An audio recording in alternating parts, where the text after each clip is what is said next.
Show me the monkey! Check that monkey! Stu Miley is the creator. The man behind the monkey. Monkeybone is his creation. I love your ways. Stu was about to have it all, until it all came crashing down.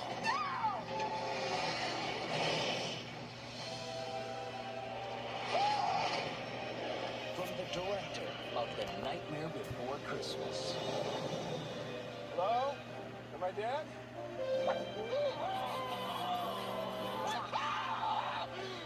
Hiya, boss. Comes the story of a man whose imagination brought a monkey to life. This is living. Hey! Get your fat butt out of my face. And a monkey. We've got big plans for that body of yours! Who wanted a life of his own.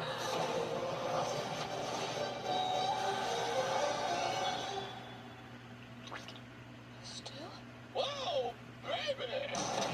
This spring, if it screams, if it swings, ooga, ooga, da, da, da, da, da, it's got to be Drinks for everybody. Monkeybone. 20th Century Fox presents Brendan Fraser, Bridget Fonda. The woman I love is living with a little monkey that looks like me. Dive! Dive! Dive! What a lucky girl. Monkeybone. Sorry, kitty. I'll be right back after I choke my monkey! Kind of like with 3,000 Miles to Graceland, a very promising premise overall, and very promising ideas, very promising, unique, interesting concepts, mixing live action and animation together, stop motion animation. The end result, not so much. The storyline of this movie is that you have Brendan Fraser as this cartoonist who ends up in a coma, where he ends up located in this place called downtown, which is basically a state of limbo between heaven and hell. And he runs into the titular character that he created, as voiced by John Turturro, as he works to get back to the living while contending with an evil plot to supply downtown with nightmares. Fittingly, this is directed by the same man that gave us The Nightmare Before Christmas. And, yeah, and this also is written by Sam Hamm, who also wrote Batman and Batman Returns. And a cast that includes Bridget Fonda, Chris Kattan, Giancarlo Esposito, Rose McGowan, Whoopi Goldberg, again, John Turturro. The possibilities for this movie should have been massive. I mean, this should have been a really impressive movie, and a chance to show what Henry Selick can do as a director as a whole. But when you watch the film and you see it go on, you start to realize that, yeah, this was just a bad idea altogether. I feel like this is a movie that had so much more potential to it, so much more ideas to it. This is based off of a comic book, too, a comic book called Darktown, which, of course, like I said, is pretty much... I said it was Downtown. Is it? Yeah, Downtown. So it's not the same thing. I thought it was the same thing for a second there, but... Yeah, it's based off of a comic book called Darktown, and it was basically an idea that the writer of this basically said that I've never felt any project was closer to my sensibilities than this one. The initial intent was to stay true to source material, which could be seen in the early designs from Selick's company, Twitching Image. However, as the project developed and eventually evolved into Monkeybone. So this is not even a movie this movie did not end up being the movie that was originally intended to be the film that Darktown was supposed to be. And you could tell there was a lot of influences from, obviously, Tim Burton's Batman, a little bit of Cool World in there as well, and, of course, the big one, Who Framed Roger Rabbit. But in the end, the movie, I think, just really, I don't know, it just had so much potential there from the get-go. It felt like a film that really could have been something very unique and very different. And it has the visuals to it. It's got a lot of weird, bizarre, dark, twisted ideas, and maybe too twisted for its own good. There are moments in this movie where it's just kind of like, they're going way too far with these visuals, man. It's just really bizarre, insane stuff, and it just really, it never really lives up to the full potential that I think they wanted to, especially when Henry Selick said over 20 years later. He basically said that it would have been done better if they'd advertised it a little. I would still like to do a director's cut, but there's a lot of cool stuff that was removed. My main lesson learned is that I don't really do well in the live-action universe. I love my world of stop motion. I went down a slippery slope to make Monkeybone, and the film that came out is not my vision of what the film could have been, and I just don't thrive in that, which is pretty true, because once he did this movie and went back to doing what he did best with stop motion, his career really went back on track. I mean, he helped to establish Leica Animation. He did Coraline. He did Wendell and Wild. I mean, he's basically improved his career, put his career back on track after this particular film. This was just a movie that I felt like maybe there could have been so much more to it, and it just didn't live up to the potential. And it just shows that Henry Selick tried his hand at live action, didn't find it very interesting, and went back to doing what he did best. Kind of like what happened with Andrew Stanton, who tried to go into the world of live action, and he did John Carter after he did so many Pixar movies. But when that didn't work, go back to doing what you do best. I mean, Brad Bird kind of did that too. And Monkeybone, some good ideas overall, some nice visuals, but yeah, the film overall was just a massive, massive misfire on so many levels. And I am glad to see that Selick and Fraser and everybody in the cast moved on from this and actually went on to have bigger and better careers, which, then again, except for Bridget Fonda, who, after one other movie she did in 2001, her career kind of took a quick downfall, which is sad to say because she's a great actress, but she hasn't really done anything after this next movie that comes out later in the year, Kiss of the Dragon. But we'll eventually get to that one when we get to that one. But as far as Monkeybone is concerned, yeah, it's a big misfire on so many levels. To a successful marriage. Number 1, resist temptation. You haven't once ever thought about it? Several times. Number 2, resist temptation. Did you have a thing? You didn't speak English. It doesn't count. I know that. And number 3, resist temptation. All your possessions are in your name. Who advised you on this? You did. Right. Town and Country. Rated R. Starts Friday, April. So on paper, this movie doesn't seem too bad. I mean, you've got Warren Beatty, Diane Keaton, Goldie Hawn, Gary Shandling, Andy McDowell, Jenna Elfman, Nastasia Kinski, Charlton Heston, and Josh Hartnett. And you also have a co-written by Buck Henry, who the last time Beatty and Henry worked together, they gave us Heaven Can Wait, and that's a classic movie. You know, Beatty and Keaton were together in Reds. Beatty and Hawn were in Dollar and also Shampoo together. I mean, you have a good director in Peter Kelsom, who has directed a couple movies we've talked about, Funny Bones and The Mighty. So really, where did this movie go wrong? Yeah, it turns out this movie began production back in 1998 with a budget of $44 million. This thing cost $105 million to put together. This thing took almost 4 years to make. They had to reshoot the movie. And basically what happened was that Shandling left the production because the script had to be redeveloped. Diane Keaton left to direct her movie, and it took a full year to get everybody back together with these new pages. Buck Henry basically had to rewrite the script because, hey, it worked with Heaven Can Wait, and they had to rewrite the script all together again. So they basically added all these new scenes with Henry joining the cast. There's a new climax they added to the movie. They added more scenes in this film, and like I said, the thing went to $105 million for a film that was supposed to start at $44 million. Even at $44 million, there was no way this movie was going to sell, especially if you see the trailer, the long trailer for this. But man, like, this is one of those movies that's just like, it's just such a disaster on so many levels. Like, one critic I think said it best: it's the rare movie that can't seem to decide whether it wants to be Freddy Got Fingered or Hannah and Her Sisters. It's that bad of a movie. Like, it's, when you have to compare it to Freddy Got Fingered of all movies, you know you screwed up big time. And for Warren Beatty, this is not the second time in the last 15 years where he's had a notorious bomb. Of course, we have Ishtar, but even then, Ishtar had its moments to it. Like, Ishtar was not a bad movie. It was just an overblown movie that just had a lot of moments in there. It was just completely unnecessary. But this, like, if you have to wait for 4 years, 3-4 years for this movie to get made, you just need to call it quits. Just shelve the movie. Like, nowadays, it's become a common thing to shelve movies that you don't believe in, even though they can be completely wrong about that. But this is just like this thing should not have made it to theaters. Like, this is such a disaster on so many levels. Like, it's a film that has gone on to become one of the most worst comedies ever made, one of the worst movies ever made, and it literally left Warren Beatty with nothing to do for 15 years, because he wouldn't return again until he made another movie with Rules Don't Apply in 2016, which was a bad movie. It was in my bottom 10 for the worst movies of 2016, but it's like Citizen Kane compared to this train wreck of a movie. Like,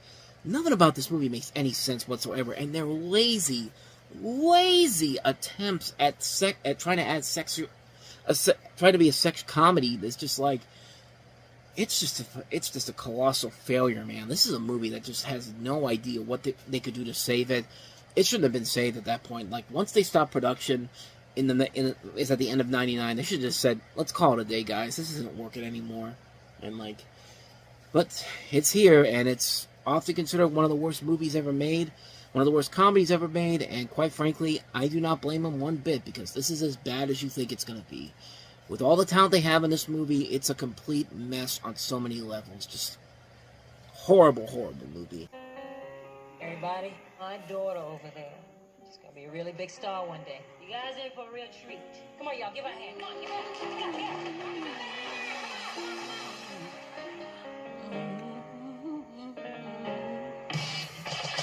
Get her. In a world where proving yourself is everything. Hey, Billy, can you repeat that verse? They don't matter. They're just backup. One woman is about to get the chance When the microphone comes, do something special. to go from unknown You have got a beautiful voice. I want to produce you. Yeah, right.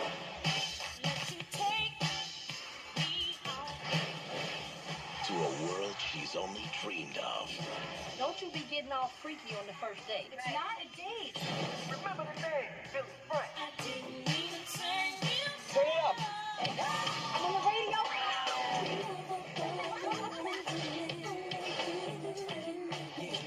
I'm a big fan.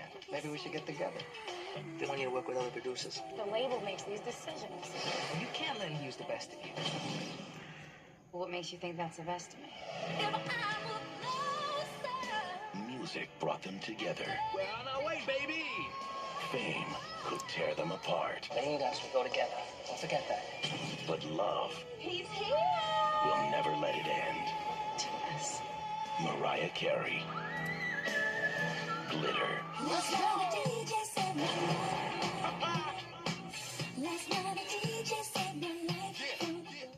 So in Glitter, Mariah Carey plays Billy Frank, an aspiring singer who, along with her friends Louise and Roxanne, is a club dancer. And Timothy Walker, played by Terrence Howard, offers them a contract as backup singers and dancers to another singer, played by Pamela Lakshmi, from you see her on Top Chef all the time. She's also been in Sharpay's Revenge, a lot of stuff for the BBC. But she's the singer that they're backing up. And at the premiere of the song they record, Billy meets a nightclub DJ played by Max Beasley, who helps her in her solo career, and in the process the two fall in love. Now really, the craziest thing about this movie is that it's a bad movie, but it isn't a horrible movie. It's not really, like, the story is very much generic. It's actually the second movie we've gotten in the September of 2001 where you have a storyline that focuses on a kind of a jazz singer type of storyline here. The movie itself is not that bad. It's just very generic, and I think Mariah Carey in here is not really the biggest problem with her movie is that she's not really doing a whole lot here to warrant her as an actress. I mean, she's not really playing a character. She's just playing herself.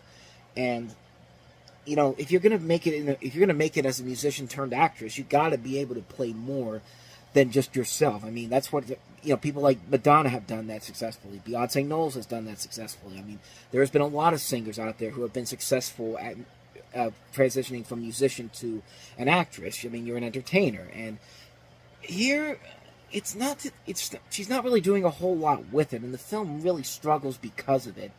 And really, the movie itself is not the biggest thing I wanted to cover with this, because the movie itself is just bland. It's bland, it's mediocre, it's nothing that grand or spectacular, and it's just not that it's just not an interesting movie in any way, shape, or form. It's mostly a mess of a film that really doesn't do anything new or different that makes it stand out on its own. But that's not really the big thing I wanted to cover with this. What I want to cover is the controversy going on behind the scenes. I should say controversies, because obviously this is just opening up days after September 11th, and yeah, a movie like this is not going to do well a couple days after September 11th. In fact, there's literally a picture on Wikipedia's page where you see the Twin Towers burning on September 11th with a glitter poster in the background, and it's just like, good lord, man. Like, but even with that, even with that, we need to go back 2 months before this, because if you watch Total Request Live on MTV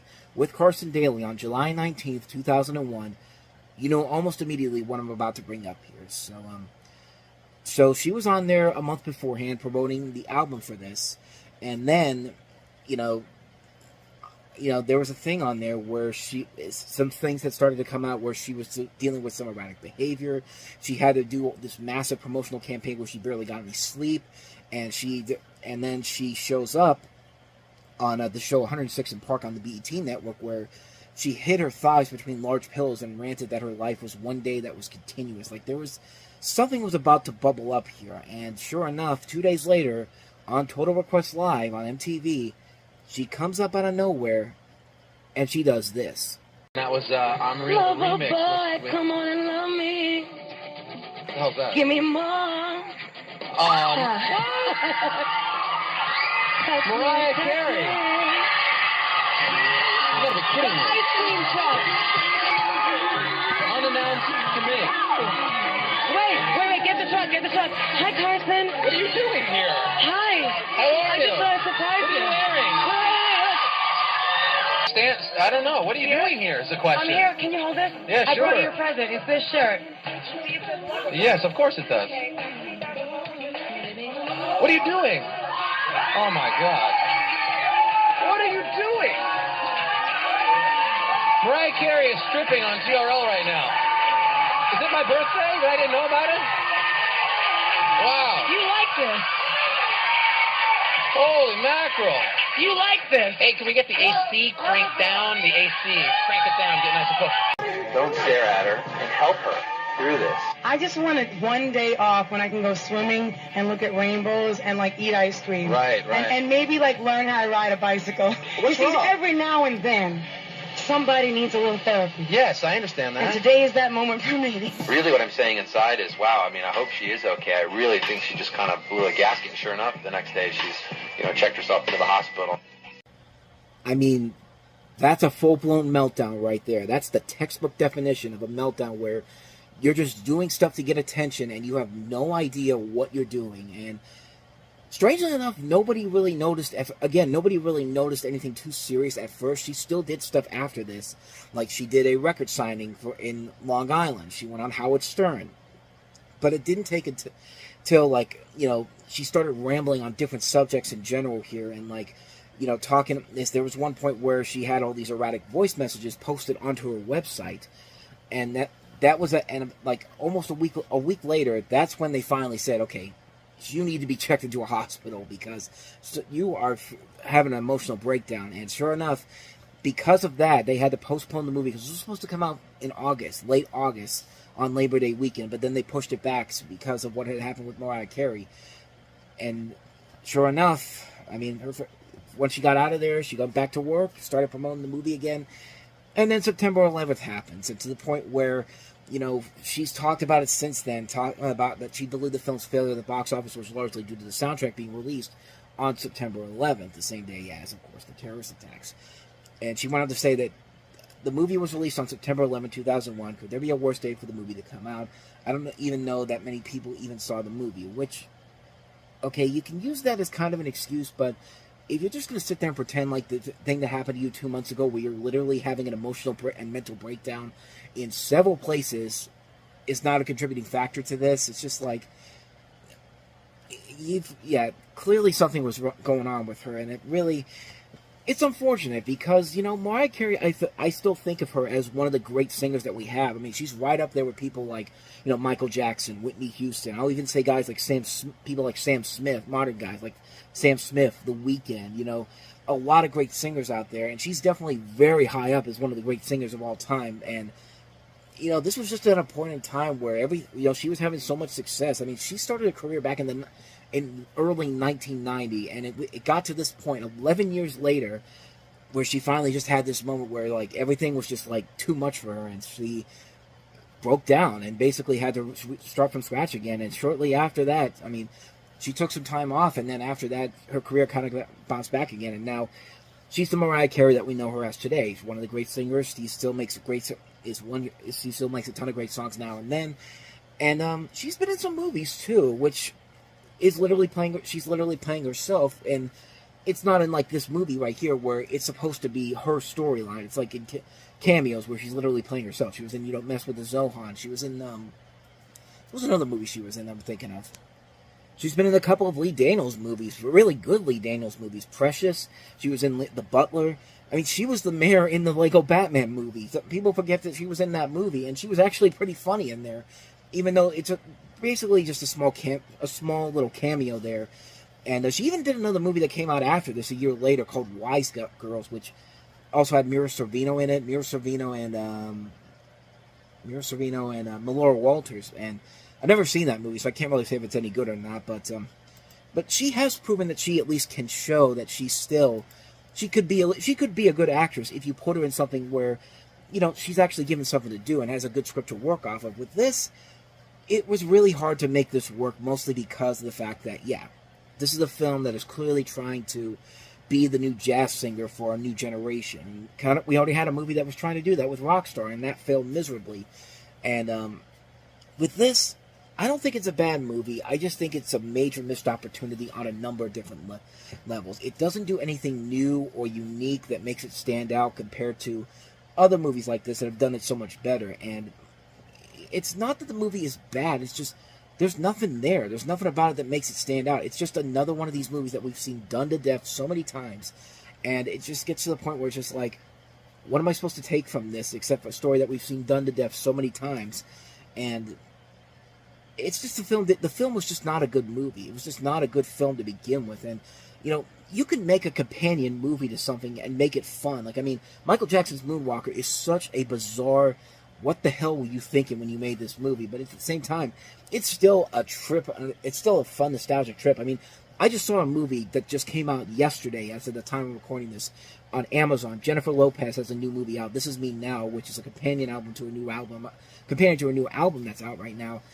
It's a bizarre mess of a movie, and I can't believe she actually decided to looked at Moonwalker and said, well, I could do this too. I can be as chaotic like Michael Jackson can. And it's really an interesting trip of a movie. And I gotta say, man, I actually kind of found myself enjoying it because of how insane it got. And also because it's a fun, short ride. It was only an hour long.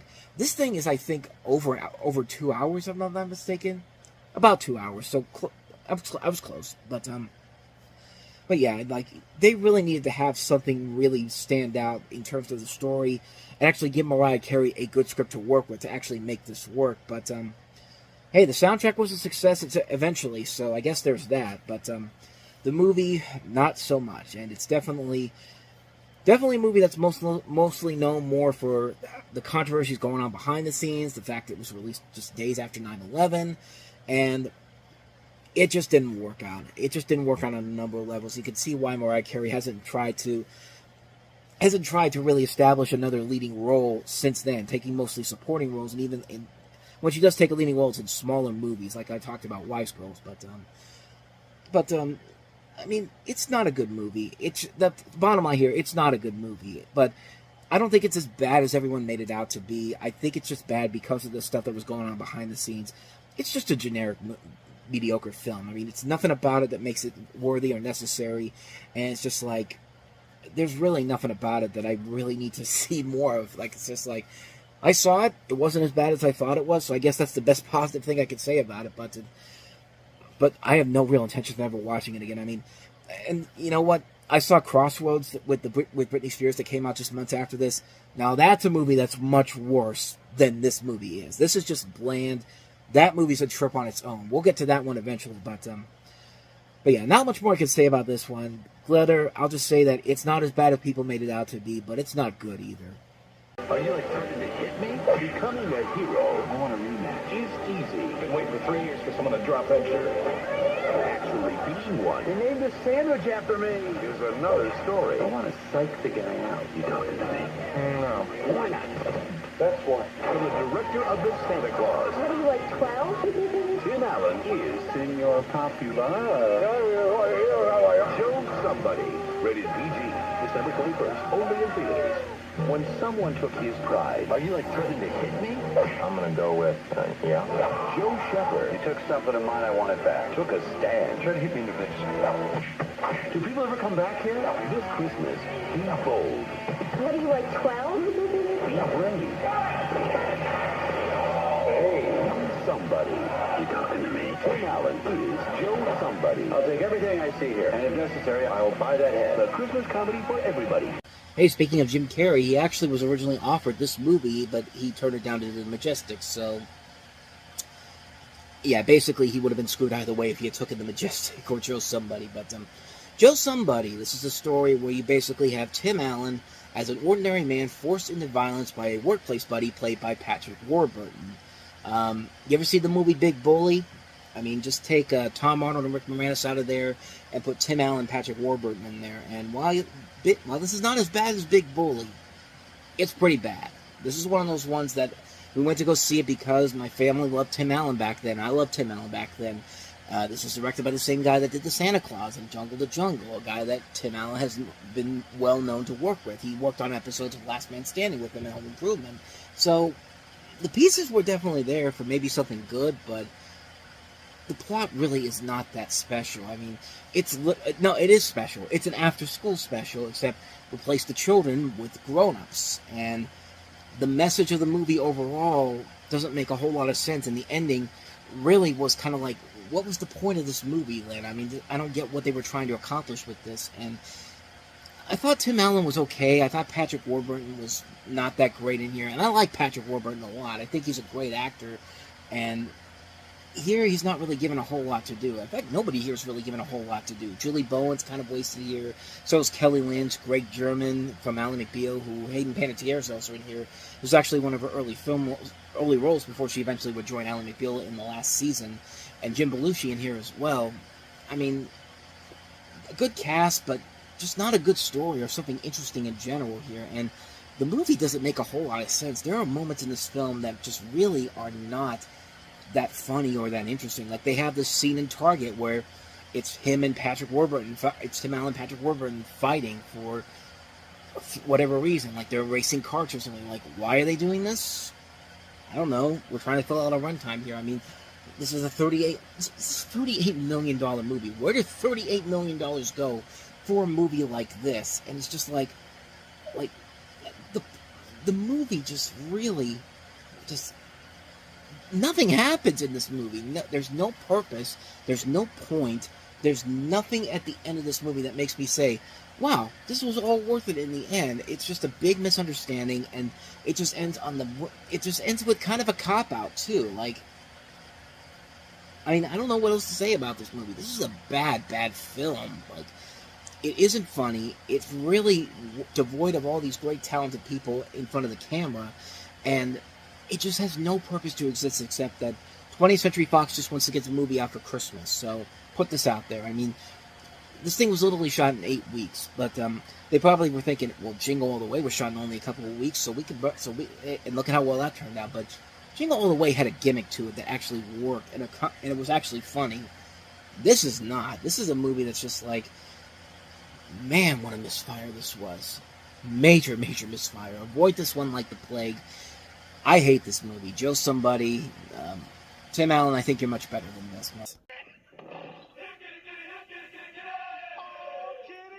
On March 30th, the bachelor party begins. You want to join us? I'm never getting married, right, honey?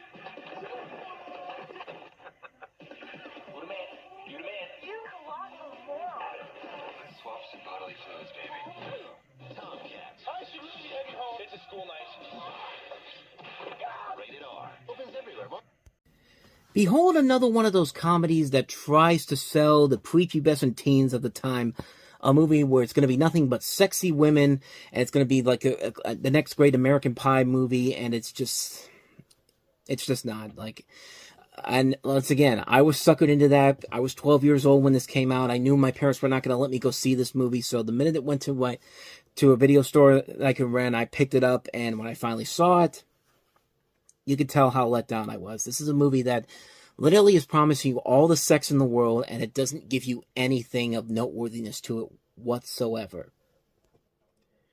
So the storyline of the movie is that you have 7 years ago, a bunch of friends make a bet that they'll give the last remaining bachelor a ton of money. Now, after losing a ton of money in a Vegas casino, a character played by Jake Busey, if I remember correctly. No, this is Jerry Connell.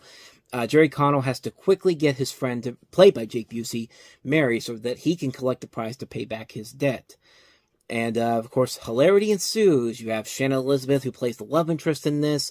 You see Jamie Presley in there, Horatio Sands, Bernie Casey is in this as well, David Ogden Stiers. A bunch of Playboy centerfolds and sexy women, and, yeah, there is nothing there. There is nothing in this movie whatsoever. It's a movie that is literally the pure definition of a cock tease, because it teases you with the idea that you're going to see all these scantily clad women and they're going to get naked. It's going to be that type of movie that you're going to remember, like American Pie. But American Pie has a good story and good characters to it that makes you want to stick around for it.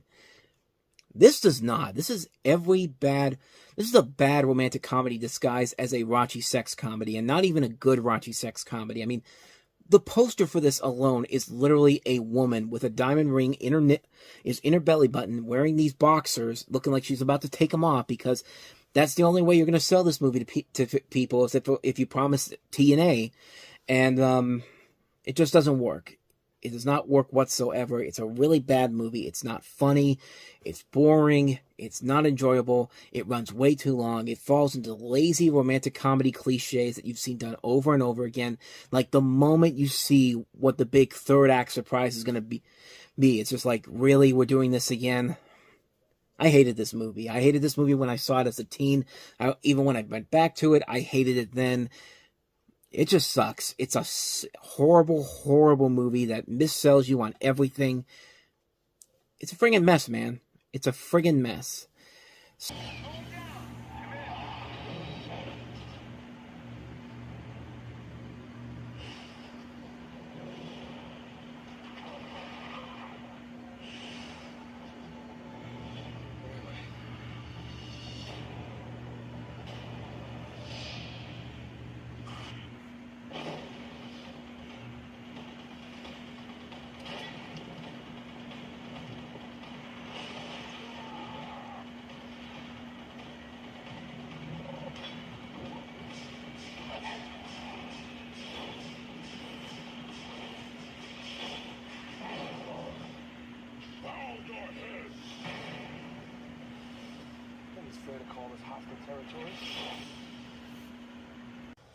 So yeah, before we had the good reimagining of Planet of the Apes, which we got with the Rise of the Planet of the Apes and so on and so forth, this was the bad reimagining of Planet of the Apes. You basically have Mark Wahlberg as an astronaut who crash lands on a planet inhabited by intelligent apes. The apes treat humans as slaves, with the help of another ape played by Helena Bonham Carter, which was actually one of her first movies she did with Tim Burton. Leo starts a rebellion as he seeks to return to Earth. And this was a movie that was in development for a long period of time. There was one point where there was one that Arnold Schwarzenegger was going to be involved in with James Cameron, which probably would have been awesome if they actually went through with it. Various other names were attached to it at various points. Chris Columbus was attached at one point. Peter Jackson was attached at one point. So were the Hughes brothers. Oliver Stone was at one point attached to direct it.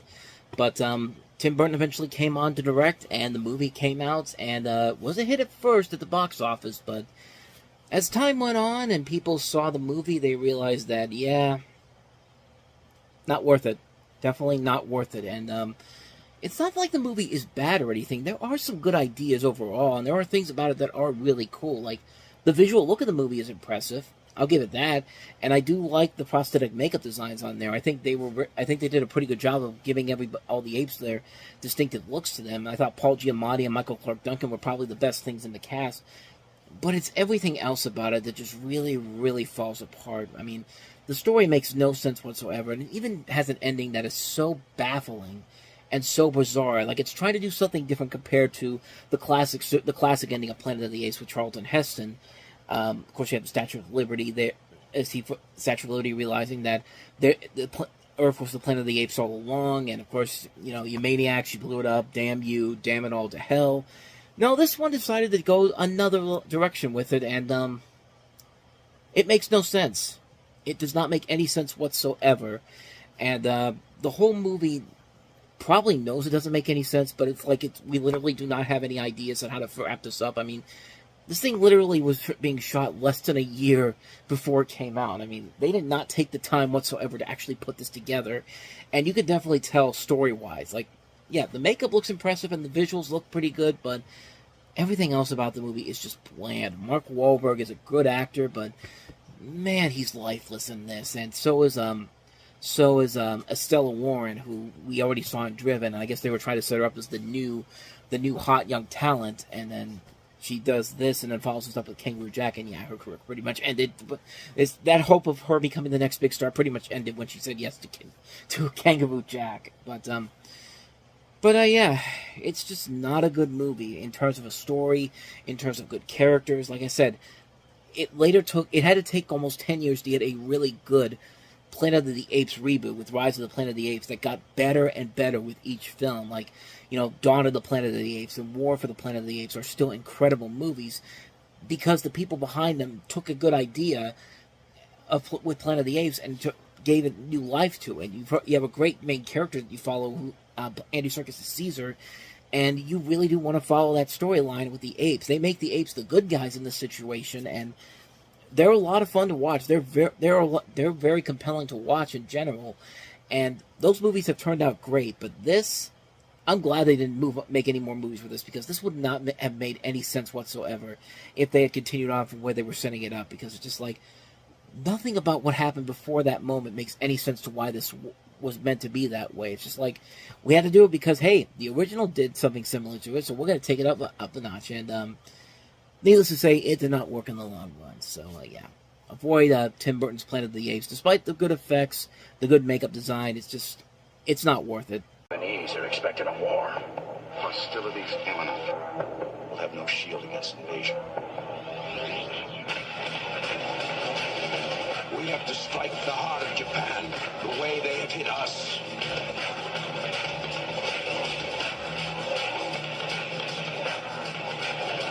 Wow! Pearl Harbor, rated PG-13, starts Friday, May 25th. Because Disney saw what happened with Titanic and said, we could do the same thing with another tragic historical event in American history, but let's do it with the biggest one possible, and let's get the guy who directed Armageddon to do it. Mother of God, this movie is a mess. This is a heavily fictionalized version, no doubt about that one, of the attack of Pearl Harbor by Japanese forces on December 7th, 1941, focusing on a love story set amidst the lead up to the attack, its aftermath, and the Doolittle raid. Yeah, Ben Affleck, Kate Beckinsale, Josh Hartnett, Cuba Gooding Jr., Tom Sizemore, John Boyd, Alec Baldwin, among a massive cast in this movie. This was written by the guy that wrote Braveheart, by the way. So this isn't some hack writer that wrote this. This is a guy that won an Academy Award for writing Braveheart. And yet this movie somehow, some way, managed to completely just be one of the most disgusting portrayals of a historic event you will ever see. I mean, my God, this movie is a mess. This is a film that is just so... It's a disaster on so many levels, even more than the actual disaster that it's inspired by. Like, it's amazing how this movie just is so tone deaf and so wants to be the new Titanic that it just fails on every level. Because in Titanic, it combines historical people from historical characters with fictional characters, and because they're in that same situation on the ship, you get invested in the situations that happen. When the ship goes down, you feel for those people. You don't feel for any of these people in this movie, because half the time the fictional characters are far away from where the actual attacks happen, and this movie wants to try to tug at your heartstrings by saying that, hey, we're not just going to attack the ships like what happened in real life. We're going to attack the hospitals, We're going to attack these characters that you're supposed to give a shit about, and you do not. I'm sorry. These characters the characters they create for this movie are the most detestable characters you will ever see. From the leads, Ben Affleck and Josh Hartnett, to Kate Beckinsale, who is just, oh my gosh, this movie, everything she does in this movie is every bad character trait you could throw into this. it's just such a poorly written movie on so many levels. And this movie actually makes the soldiers that were in this movie, the people who actually died in this, look like complete dumbasses, because there are people that are literally brushing their teeth while this is happening, instead of, you know, ducking for cover. They have people who stutter, who has to tell people the Japs are here, and like trying to be funny, and just like it's not. And then like the whole thing about this entire movie is like it's a big slap to the face to the people who were affected by this tragedy, and the fact that they try to like it's bad enough that they have to do what they do to this movie, but they make moments in this movie that are trying to force these emotional powerhouse performances. Like, there's one scene in particular that I was just like, you really did not do what I think you just did. You had FDR, played by John Voight. He's in a wheelchair, and he basically just decides, like, he says, like, hey, we have to attack these guys just like they attack us. And then he has to get up from the wheelchair, stand up on the table. Like, it's supposed to be like this big powerhouse moment, but when you look at it, it's just like, no, you're just being really fucking stupid by doing that. Like, this whole movie is so stupid. Like, this is a terrible, terrible movie. And yes, it has elements to it that actually are good. The action sequences, they're nicely done. Like, it's Michael Bay. At least I can see what the hell is going on. And for the most part, the effects do work pretty well. But as we always say before here, visuals don't make the movie. The score is really good. Hans Zimmer. I mean, it's Hans Zimmer, man. I mean, this guy's one of the greatest composers we have right now. And that's pretty much it. Like, yeah, it also had a good marketing campaign, but marketing campaigns don't really sell a movie. Like, you could market anything really well.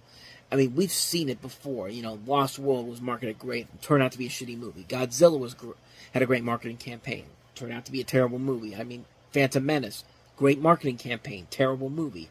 I can go on and on and on. I mean, I don't even need to go through that little time gap between 97 and 2001. Like, it still happens to this very day. We still get great marketing campaigns for movies, but they always end up terrible, especially the Michael Bay movies. Like this is Armageddon is a bad movie, but Armageddon wasn't based on something tragic and something that was so significant to the history of this country and everything that we stood for, and all these people, all these military people. Like I said before, this movie makes people in the military look like complete assholes and complete idiots because of the ways that they can easily just be past medical exams by just having stupid things. There's a scene early on in the movie where Ben Affleck's character has to pretend he's got dyslexia, so he has to write on. He has to have a thing on a paper that says what the eye chart says, even though the eye chart is literally standing right there. You can see Kate Beckinsale pretty well, but you can't see an eye chart saying the exact same thing that's written on here.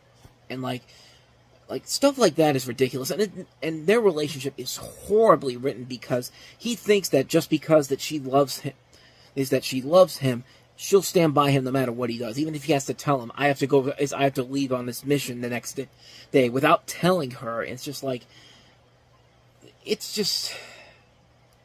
bad. Like, I can't really delve into it too much because, you know, I feel like there are many other people who have done this a whole lot better than I could easily do. I mean, go watch Nostalgia Critic's review of Pearl Harbor. He goes into this so much because his father was in the military. I can't remember what it was. I think he was in the Navy. Let me double check. Yeah, he was in the Navy, and in that rant, like, there are a couple things where he did say that he did get it wrong, like, the whole thing about, you know, the Navy men that actually didn't know how to swim. Turns out that actually was something that actually happened back then. But even then, like, you can believe his anger because he has family that's been in the military. I have family that's been in the military, and I mean, my grandfather's no longer here to really tell me those stories anymore, but I knew that he was in the military, and like he was around when this happened, and it's just like, I would not be surprised if he saw this and he would have been as pissed off as most people were, because there were people that were really ticked off about this movie. Like, when they play this movie in classes in high school, they basically have to tell the kids, we're not going to watch the love story and all that stuff, we're going to watch the action sequences in here. Like, that should tell you everything you need to know. But like, this is just one of those movies where it just feels so poorly executed, so poorly written, and above all, feels just incredibly offensive to the people who were affected by this. This is like the equivalent of doing a big-scale epic on the events of September 11th, and doing it in this caliber, and doing it in the exact same way, and it would piss off a lot of people. In fact, they've tried to do this with this. I mean, remember the movie Remember Me, where it literally ends on September 11, 2001, even though there was no connection to the events of 9/11 whatsoever. They used that as a focal point for a cheap emotional ploy on you. This movie has a lot of those cheap emotional ploys, like, oh, I'm supposed to be sorry for Kate Beckinsale now because, oh, she got pregnant by Ben Affleck's character. You're just like, no, you don't get to use an excuse anymore. Like, oh no, it was Josh Hartnett's character who got her pregnant. It's just like, oh, you're pregnant? Okay, so what? Like, there's nothing you've done in this movie makes me feel sorry for you or anybody else in this love triangle that you've created. This whole movie is an insult. It's an insult to everything that's wrong with Michael Bay as a whole. And, like, this isn't even Michael Bay at his absolute worst. We haven't even gotten past past Transformers 1, where his career really took that big of a nosedive. But this is just a horrible, horrible movie. I hate this movie so much. Like, this is one of those movies where you just feel like this was just something that Disney saw what happened with Titanic, said, we can do the exact same thing, and you know, it's just nothing but a knockoff, a really bad knockoff. It's not entertaining, not enjoyable, just an insult to the people that were affected by this attack almost 80 years ago, over 80 years ago now. And, like, I hate this movie.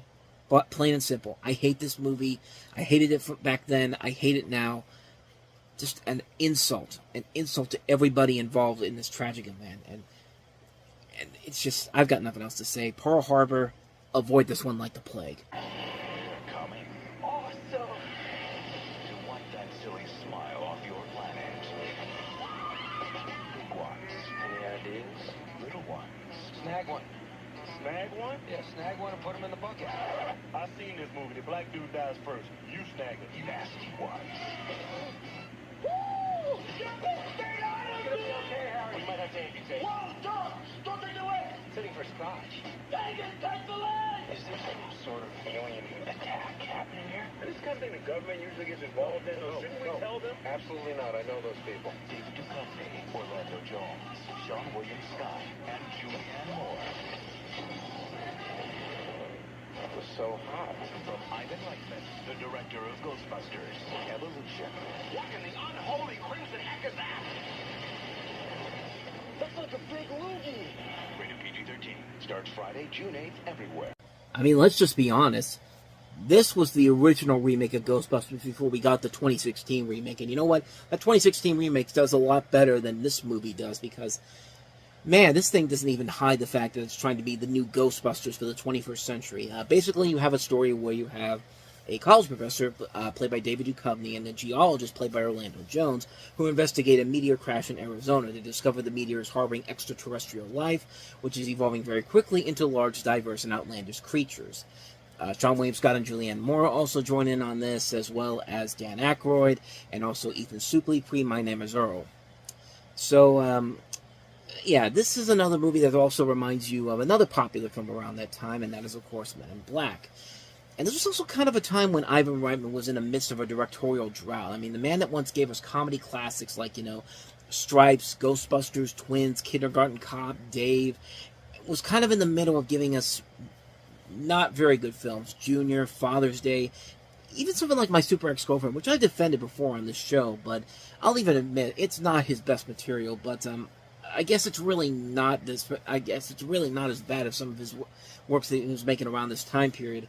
This movie really was that one that Reitman was desperate to try to get another franchise out of the studio for DreamWorks.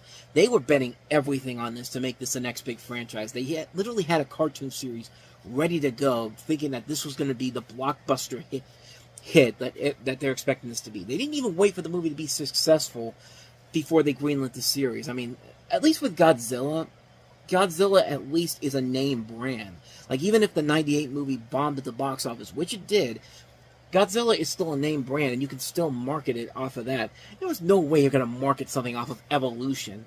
Like, they greenlit that before they even saw the movie. That's how confident they were that this was going to sell. And what a shocker, it didn't. The movie bombed hard at the box office, only making $38 million in America alone on an $80 million budget. And you can make the argument that the money made back internationally was more than enough to carry over the budget overall, which, yeah, I guess you could say that. But for a potential new franchise, that's still pretty bad.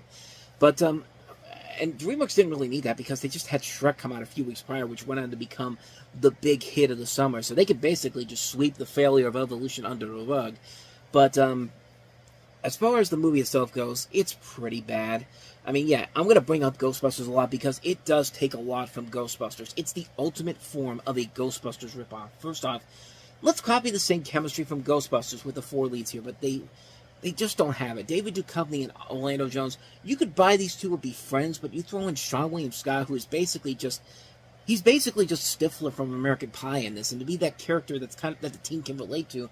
Oh, and you have Julianne Moore, which... For some reason, the trailers make such a big deal of the fact that she's an Academy Award nominee. Not a winner, a nominee. And it's like, hey, we've got this Oscar nominee in here. Yeah, she's gotten Oscar nominations for stuff like Boogie Nights and The End of the Affair. But you don't really need to do this anymore. Like, you did The Lost World Jurassic Park 5 years ago, and look how bad that turned out. She's basically playing the scientist who's basically the female love interest for Duchovny's character. And you can't buy into their chemistry at all. They even had tie-ins to Ghostbusters. Like I said, Dan Aykroyd is in here to be the mayor of the town that's being attacked. It's like they weren't even trying. And yeah, sometimes the monsters can look pretty cool. They look impressive every once in a while.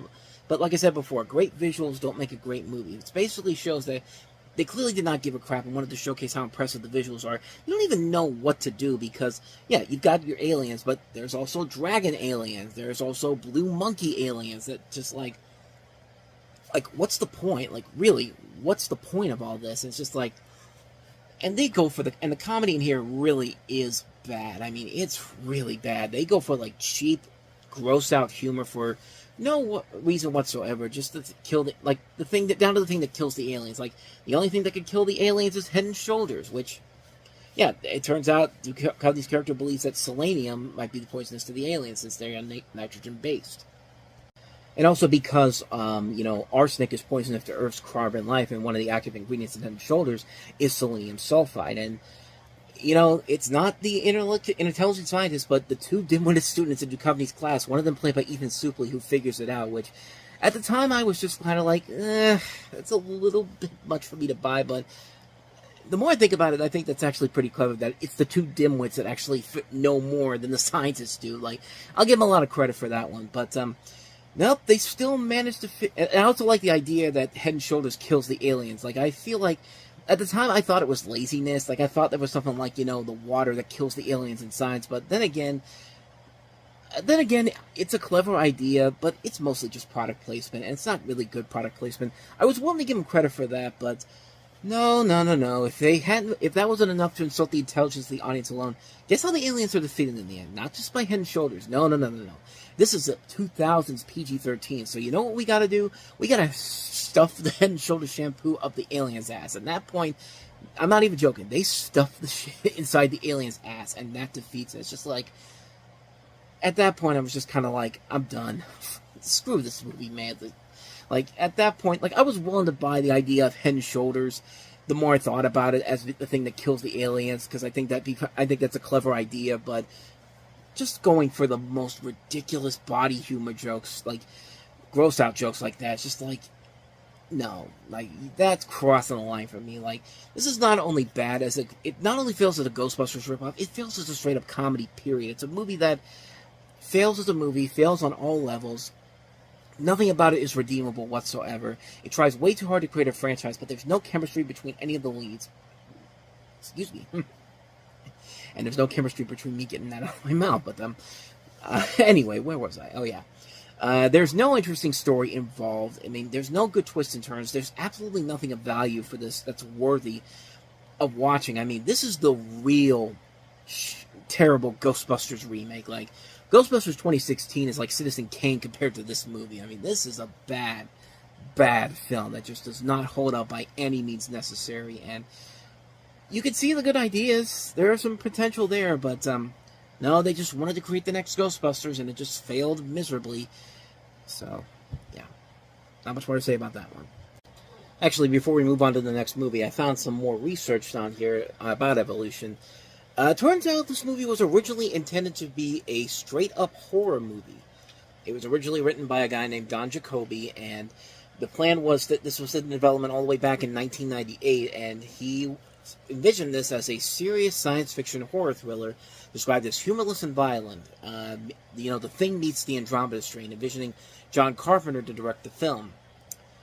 And Ivan Reitman basically said he likes the script, but he wanted to do it as a comedy, as a modern-day successor to Ghostbusters that he always planned to make. And that's literally how this movie became this Evolution. It started off as a horror movie, a straight-up horror film, and then it became a comedy, and not a really good comedy. So I think that pretty much explains everything that you need to know about how bad this movie was. Basically, the whole idea of this, from this wacky comedy starting off as a straight-up horror film. Yeah, I don't think I need to say too much more about that one.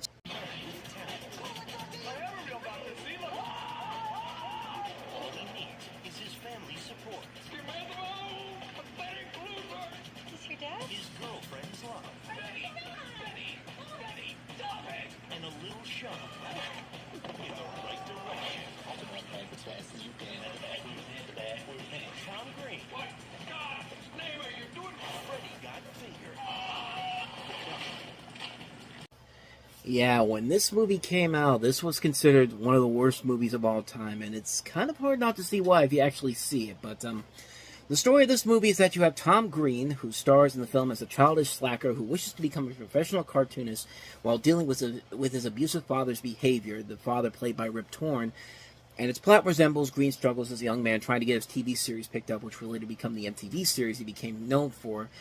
And the title of the film refers to a plot point where Green's character falsely accuses his father of sexually abusing his brother, the eponymous Freddy, played by Eddie K. Thomas. And, yeah, this movie is a trip. And I will say this, though. As bad of a movie it is, as it definitely deserves to be known as one of the worst comedies ever made, there are times in this movie that I did laugh. I'm not gonna lie. Like, I love dark humor, man, and this has dark humor to a T. Now, I didn't laugh at, like, the moments where, just random moments where, you know, like, Tom Green has to like, go up, like, mess around inside of a, I think it was a milk factory, or when he has to play a doctor and eat a placenta of a baby, and eat a placenta of a baby, and has this girlfriend where she's into BDSM, but she's also in a wheelchair. She has an obsession for fellatio and wants to create a rocket-powered wheelchair. Like, stuff like that didn't really make me laugh, but it's the stupid moments that just make me, like, laugh real hard. Like, the moment, like, the sausage scene in particular, like, you know, when he's got all the sausages and he's playing the piano, like, that is one of the stupidest things ever, but I'll be damned if it didn't make me laugh long and hard at that point. And, when Rip Torn beats the shit out of him, it's also really hilarious, too. Like, there's that great scene where he's in the scuba suit in the shower, and Rip Torn's just like, "Get the hell out of my goddamn scuba suit, you imbecile!" And he's throwing him through the plate glass window of the shower curtain. It's just like,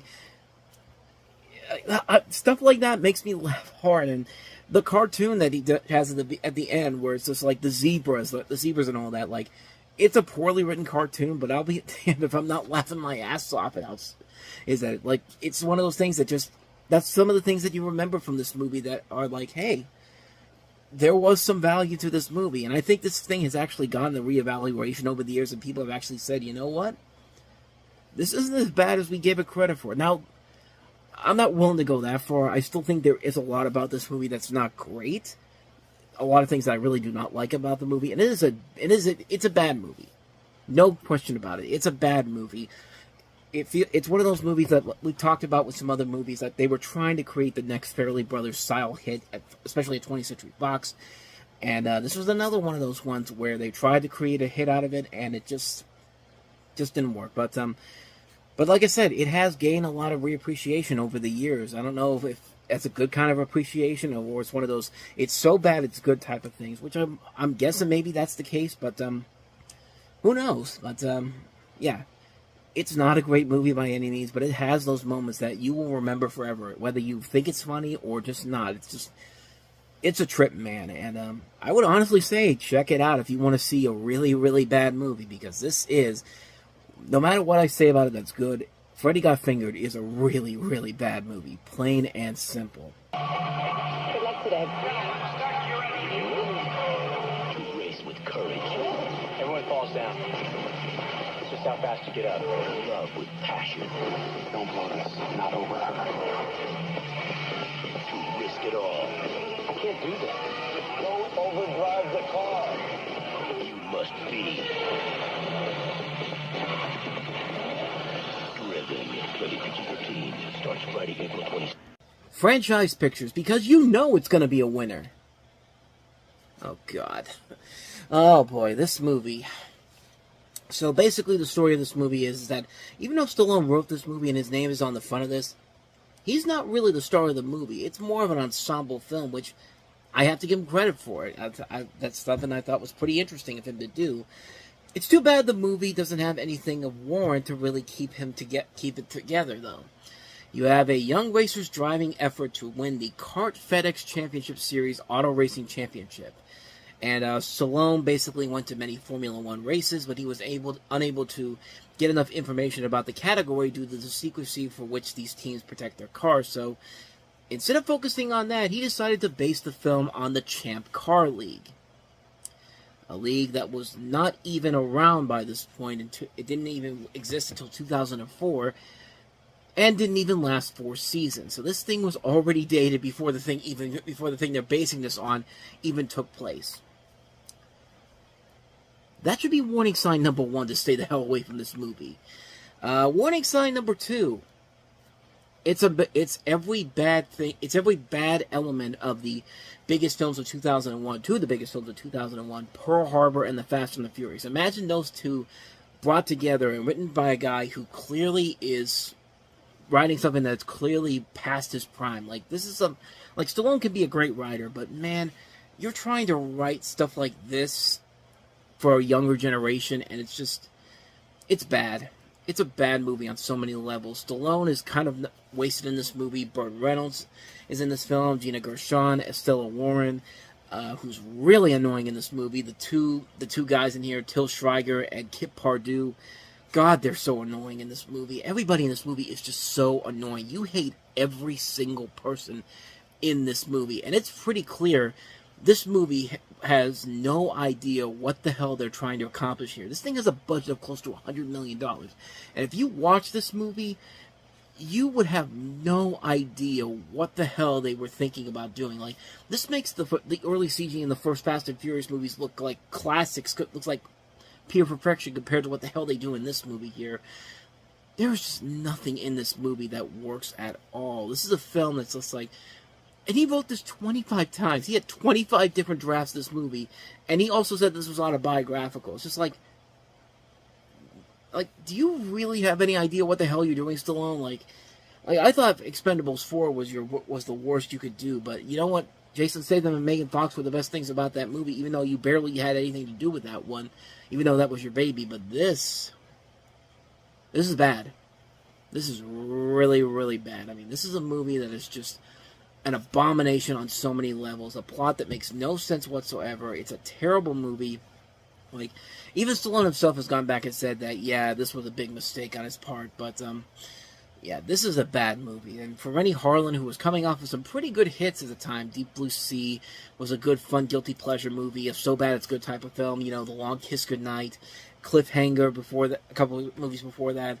Like, this was a film that kind of was like the beginning of the downfall for him, because he never made another movie that was notable after this point. Like, you know, Exorcist: The Beginning, The Covenant, you know, 12 Rounds, that movie with John Cena in it, and everyone remembers. By everybody, I mean nobody, not even John Cena. But, no. It's a bad movie, man. It's just a terrible, terrible movie. It's not interesting. The racing elements make no sense whatsoever. The characters are bad. It's just a poorly made movie on so many levels. It's a bad film, plain and simple.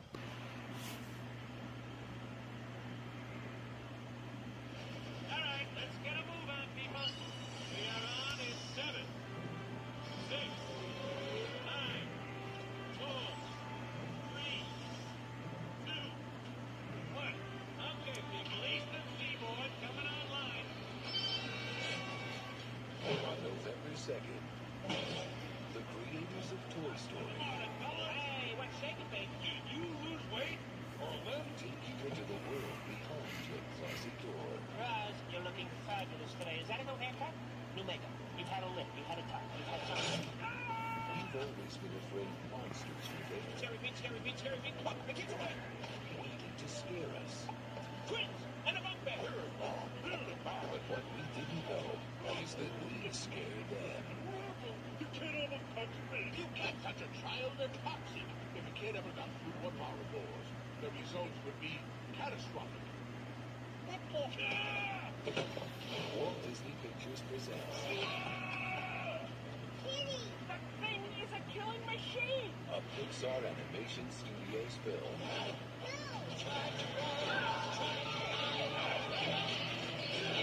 There's a kid here, a human kid.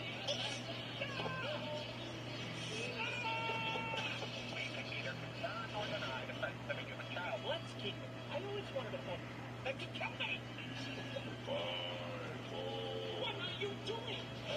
Monsters Incorporated. It's a musical. Keep it going to me. So help me. And cut. So the story of Monsters Incorporated follows two monsters employed at the titular Monsters Incorporated. Top Skater James P. Sullivan, a.k.a. Sully, played by John Goodman, and his one-eyed partner and best friend Mike Wazowski, played by Billy Crystal. Monsters Inc. employees generate the city's power by targeting and scaring children, but they are themselves afraid that children may contaminate them. When one child enters Monstropolis, pretty much all hell breaks loose. And for Pixar, this was kind of a big deal. I mean, they had three big hits before this. Toy Story, which became the massive hit that it was 6 years prior. Bug's Life, which was not as successful, but still a hit regardless. And then Toy Story 2, which had a very troubled production history. But in the end, it turned out to be a big hit for them. And this was kind of another test to see whether or not they could still hold it together, despite everything that happened with Toy Story 2. And the results of this movie paid off pretty well. This is still a very fun, very heartwarming animated movie. And the chemistry between John Goodman and Billy Crystal is very good in this. It's very top-notch. You can really buy into their friendship as Sully and Mike. And they're just great characters overall. The world they create here, it's pretty impressive for the time period. And even still holds up to this very day. I mean, they do a pretty good job of you can tell the animation is getting better as these movies keep going forward here. This was a movie that was really testing the boundaries of what Pixar could do as a studio. The animators and the technical people did a very good job of using special render software to make sure like fur and clothing look more realistic in this particular world in this movie. And they do a really good job of expanding the world that these characters can live in. I mean, Toy Story is pretty much straightforward when you think of the boundaries of the world that they could go into.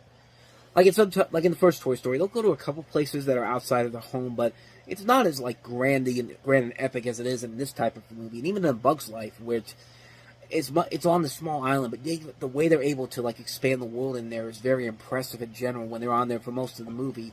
This movie I felt like was the real test to see how far they could take it out, because not only do you have the city themselves, but when you get to see what the doors are all like, when all the doors are put into basically storage, and you see that world that they have to go through, it makes for a very fun, thrilling action climax at the end of the movie, and it's just a ton of fun. It's a very solid film, great animation, great comedy. It takes a little bit from some movies that from some shows that came before it. Of course, Our Real Monsters comes to mind in particular with this type of film, but they find a way to make something unique and very different with it, and for the most part, it generally does work very well. It's a very well-made film, a quality film overall. Not much more I can say about this one that hasn't already been said. Monsters Incorporated is a classic movie. I got you a present. Wanna open it up? I already know what's inside. David Ames' perfect life When will you call me? is about to become What do I owe this pleasure? The pleasure of Sophia. When did you stop caring, David? a nightmare. You've been charged with murder. Julie is alive. Someone did this to me. Now, his search for the truth How much did they pay you? is going to take him farther than he ever imagined. Vanilla Sky, rated R, starts Friday, December 14th. So Tom Cruise plays this magazine publisher who begins to question reality after he becomes disfigured in a car crash and ends up being framed for murder for a crime that he maybe didn't commit, maybe he did, but One of the things I like about this movie is that, unfortunately, I can't show you the trailer on here because, that gets copyright striked on here. Not really copyright strike, but copyright claim. But I like that the trailer starts off as a typical Tom Cruise movie. It feels like a Jerry Maguire movie, which coincidentally, Tom Cruise and Cameron Crowe worked on Jerry Maguire. But I love the turn that it takes halfway through the trailer, and you get the idea of what this movie is. You really don't have a sense of it, but it's this idea that you look at it and you think to yourself, what the heck is going on in this movie, and when does it come out? Because I really want to know what the hell is going on in it, and it definitely shows in in the movie itself, because it really is a well-made movie. This is probably one of Tom Cruise's best movies overall. I mean, everybody in this movie does a fantastic job. Not just Cruise, Diaz, and Cruz, but you have Kurt Russell, Jason Lee, Noah Taylor, Timothy Spall, Tilda Swinton, Michael Shannon, Johnny Galecki's also in here, Alicia Witt. It's a very, very interesting film overall. And this is actually based off of a Spanish film called Abre los Ojos, which is, of course, Spanish for Open Your Eyes, as you hear in the trailer a lot. And I've actually never seen that movie, so I can't really compare the two movies, but this is a really, really good movie. It's a visual crowd pleaser on so many different levels. Like, it's really gorgeous to look at, and it really does keep you compelled in what the hell's going on here. And it's one of those movies that I like, these type of movies where you basically don't have any idea of what the ending is supposed to really be straightforward. I mean, it's basically like, you have to figure it out on your own. You have to really look at this and and think of the ideas that they have for this. And there are a lot of interpretations you can take from it. I like movies that question that. I like a lot of movies that channel a lot of that, like the idea that the ending isn't going to be straight out right there for you to really get an understanding of. You really just need to look real closely and think to yourself, like, where's this going and what direction is this going to take? Because I'm an investor right now. I really want to know what the hell's going on. It's kind of like watching Inception, really, when you look at it. When you look at a movie like Inception, and you really have no idea whether or not he actually woke up, or is Leonardo DiCaprio is actually back in the regular world or in the dream world that he always wants to be in, and you always have the spindle, because of course it tells you if the spindle is falling, you're still in the dream. If not, you're very much in reality, and you think it starts to turn over a little bit, but the film cuts away before you can get an idea of what happens, and that's what this movie really does feel like to me. And it's just like, I love movies like this. I love movies that make you think. I love a movie that doesn't straight out tell you exactly what happens. It leaves you wondering what the hell is going to happen, what the hell this movie ends on, and I love it, man. I love how this movie just pretty much ends on a way where it's just like, you don't really know for certain what the hell is going on, but you're invested in what's going to happen at the end, and it does make you think at the end. Like, it's a thinking man's movie. It's a movie that makes you use your brain. It's not a movie that's there to be a turn your brain off type of film. It's a film that wants you to turn your brain on, think about everything that's been going on in this film, and what the overall climax of the movie is supposed to be in your mind. Like, it doesn't give you an ending that you want to see. It gives you an ending of what you want to think about, what you want to see, and that's what I really like about it overall. I think it's a very, very entertaining film, a very solid film, a film that asks you a lot of questions, and it just shows how great of an actor Cameron Crowe. Well, let me rephrase that again. But it just shows you how great of an acting core this is. Cruz, Diaz, and Penelope Cruz. But Cameron Crowe, it just shows how great of a director he has become. And with this, and then also Almost Famous, and then following that up a couple years later with Elizabethtown. I mean, this is a really damn good director. He does not make a lot of really bad movies. I mean, he's.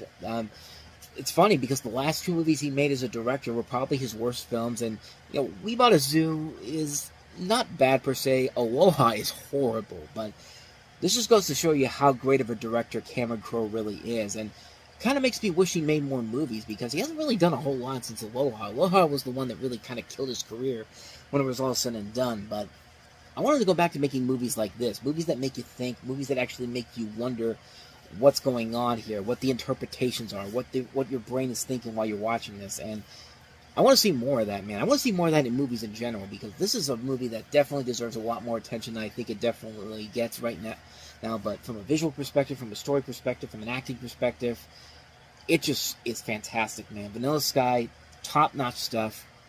Can't recommend this one enough. But In love with anyone. One woman's world. Moulin Rouge is my home. one man's dream. The greatest thing you'll ever learn is just to love and be loved in return. And a romance. And then it's over. No. That changed everything. I don't want to pretend anymore.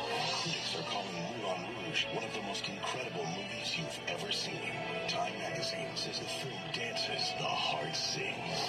Moulin Rouge, rated PG-13. Exclusive engagements now playing everywhere June 1st. So, of course, Moulin Rouge is a jukebox musical romantic drama from Baz Luhrmann, who gave us Strictly Ballroom and Romeo and Juliet, and it follows an English poet played by Ewan McGregor, who falls in love with the star of the Moulin Rouge, a cabaret actress and courtesan played by Nicole Kidman. And the film uses the musical setting of the Montmartre quarter of Paris, and like I said, it's the final part of the Red Curtain trilogy. In addition to Kidman and McGregor, you have Jim Broadbent, Richard Roxburgh, John Leguizamo in the cast as well. I mean, this is a movie that just really, from a visuals perspective, it's incredible. It's a really stylistic and cool-looking film. It's a really fun musical, too. Like, it's a really well-made film on a number of different levels here. The script is a little bit too pretentious for its own good at times, but the chemistry between McGregor and Kidman works well enough where you can kind of let it go, and you can really find yourself having a lot of fun with the film in general here. And I think the film does have a lot of really good fun material to work with here, and it's just a very stylistic and sexy film. I mean, Nicole Kidman in this movie, my God, like, she is beautiful in this movie, man. Like, and you want to talk about sexy? Let's talk about the thing that pretty much everybody remembers from this movie, and that is this.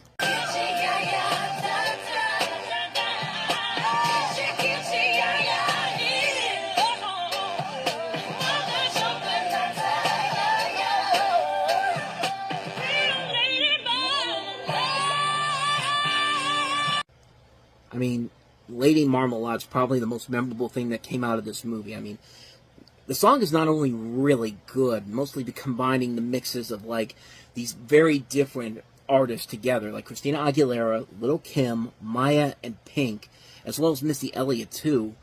Like, you know, these are very different, unique musical styles all coming together for the song, but, I mean, it's one of the sexiest music videos you'll ever see. Like, it really fits the ebb and flow of the movie itself here, and it's the one thing you remember from this movie. Even if you don't like this movie, you remember this song in particular because of maybe that music video alone, but, like, that's just one of those ones where you see it, you'll always remember it every time you hear that song, and every time someone mentions this movie, it's just like, it's one of those things where it's just like, it's such a classic song on so many levels, and it definitely just fits the ebb and flow of the movie itself here. It's a very well-made film. Baz Luhrmann, I do really like a lot of his movies in general. I mean, there's been a couple of ones where they haven't been that great. I wasn't really the biggest fan of Australia. I really like The Great Gatsby. That's one of those ones that grew on me over time.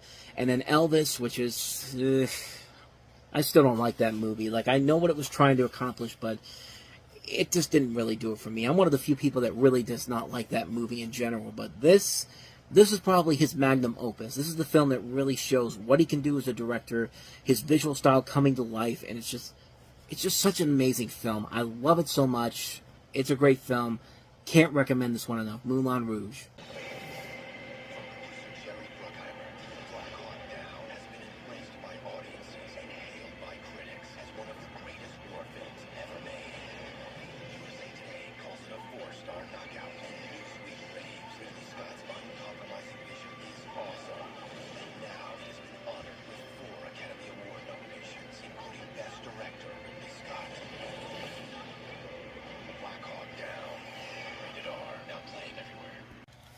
Easily the better war movie that Josh Hartnett was in 2001. But it's based off the book of the same name by journalist Mark Bowden about the crew of a Black Hawk helicopter that was shot down during the Battle of Mogadishu. And of course, this takes place during the Gulf War of the 1990s and in Somalia. And actually, this doesn't take place in the Gulf War of the 90s because that ended in 91. This is in 92 in Somalia. And you got a great cast that includes Hartnett, Ewan McGregor, Eric Bana, Tom Sizemore, Bill Fichtner, Jason Isaacs, Sam Shepard, Jeremy Piven, Ewan Grufford, Ewan Bremer, Hugh Dancy, Tom Hardy in one of his early film roles, Orlando Bloom's in here, Ty Burrell, Nikolai Coster-Waldau, and it's Ridley Scott, man. And you know, you can criticize it for the inaccuracies. There are a lot of inaccuracies here, but then again, there are a lot of inaccuracies in a lot of great historical films. But this is what I miss about Ridley Scott. When he makes a movie like this, and you see the effort going into it with the visual style, the way he shoots the film, I miss this Ridley Scott a lot. It's why I can't get excited for Ridley Scott movies anymore, because they're just not as exciting or as engaging as a movie like this is. This is probably one of the best war movies ever made. It's a very engaging film. You get so invested in the action sequences. They're top-notch. The way the film is shot is well done. The music by Hans Zimmer is great. The writing is very good. The acting is very good. Everything about this movie just works so well. The trailers, I thought, did a pretty good job of getting me invested in checking this movie out. I think it delivers everything that it promises and then some. Like I said, it's got inaccuracies to it, but you know what? A lot of the great historical films have a lot of inaccuracies, but we love them anyway. I mean, Titanic's probably the biggest one of all, and that's one of the biggest movies of all time. But if you make a good movie like this, that is an entertaining film, you can let that go. And like I said, this is what I miss from Ridley Scott. I want to see more movies like this. I don't want him going back to the well with something like Gladiator. I don't want him doing the same movie over and over again with the Alien Covenant and Prometheus. I want to see him do something that is showing his true talent. Like, more movies like this in The Martian, please, from Ridley Scott. No more movies like Napoleon, please. Please, I'm begging you. But, Black Hawk Down, what more can I say? Classic film.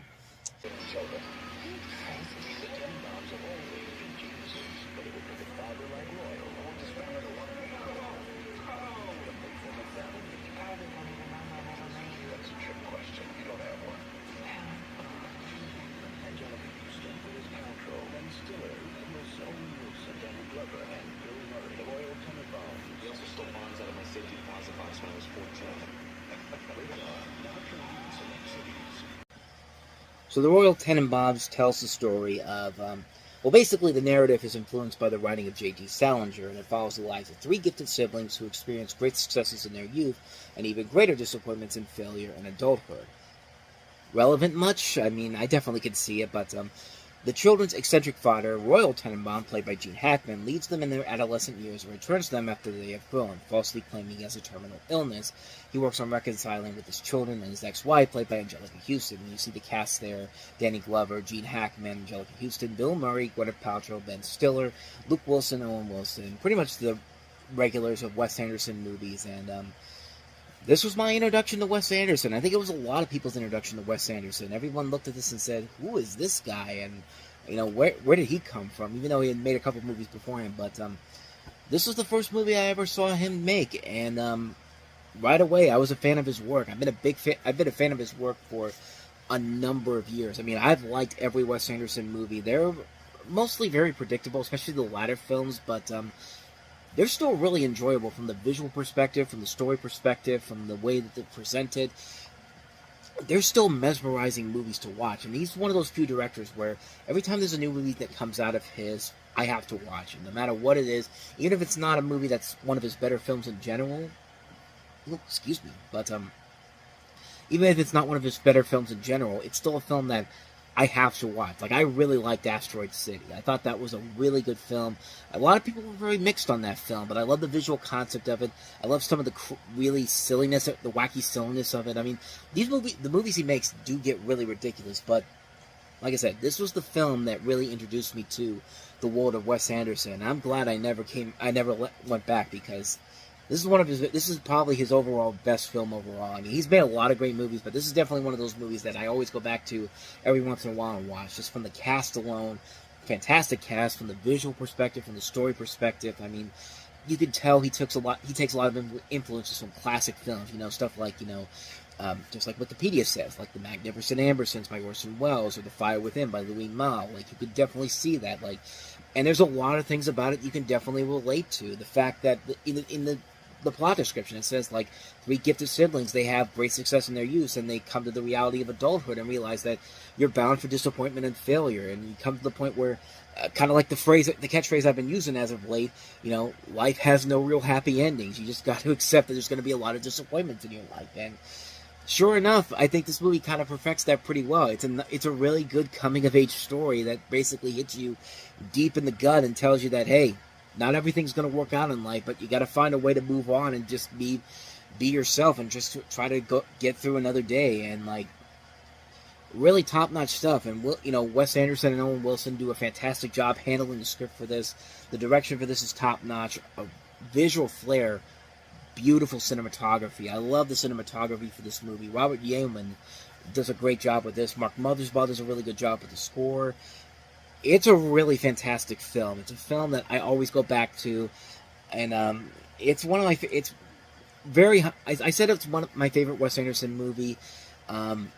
It's definitely very, very high up there, if it's not my favorite one, because I like a lot of his movies. I love, I love the Grand Budapest Hotel a lot. I love, Isle of Dogs and Fantastic Mr. Fox are very, very high up there, and those are movies that are stop motion films, but I love those movies a lot. It really does. It really does vary a lot. It's kind of like my favorite Quentin Tarantino movie. Like my favorite one. Like it's always a mix. It's always either Pulp Fiction or Jackie Brown. I can't really decide between one or the other. I love both of them so much. It feels the same way with the Royal Tenenbaums. Royal Tenenbaums is the one I watch a lot, but I also watch Fantastic Mr. Fox, I Love Dogs a lot.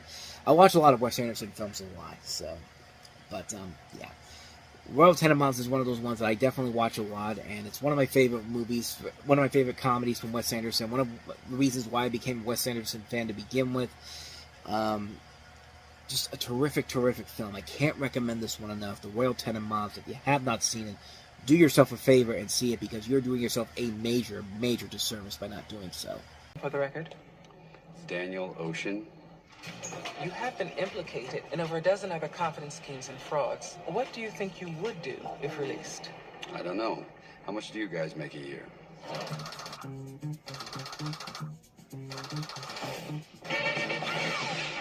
It's never been done before. You want to knock over a casino. 3 casinos? You gotta be nuts. Exactly. This place houses a security system that rivals most nuclear missile silos. Smash and grab job, huh? Slightly more complicated than that. Oh, yeah. You'd need at least a dozen guys doing a combination of cons. 10 ought to do it, don't you think? Do you think we need one more? Do you think we need one more? All right, we'll get one more. We're just supposed to walk out of there with $150 million in cash without getting stopped? Yeah. It'd be nice working with proper villains again. 2, 1. Did you check the batteries?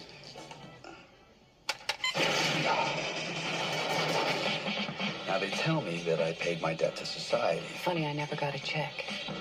Scared? You suicidal? Congratulations, you're a dead man. He'll kill you. And then he'll go to work on you. Someone call for a doctor? Here comes the girl. You're a thief and a liar. I only lied about being a thief. Why do this? Because the house always wins. Unless, when that perfect hand comes along, you bet big, and then you take the house. Been practicing that speech, haven't you? A little bit. Did I rush it? Felt like I rushed it. That was good. I liked it. So the trailer there kind of gives you the whole idea of the movie. You have best friends Danny Ocean, played by George Clooney, and Rusty Ryan, played by Brad Pitt, planning a heist of 3 different casinos for over $160 million from a casino owner, played by Andy Garcia, the lover of Ocean's ex-wife, played by Julia Roberts.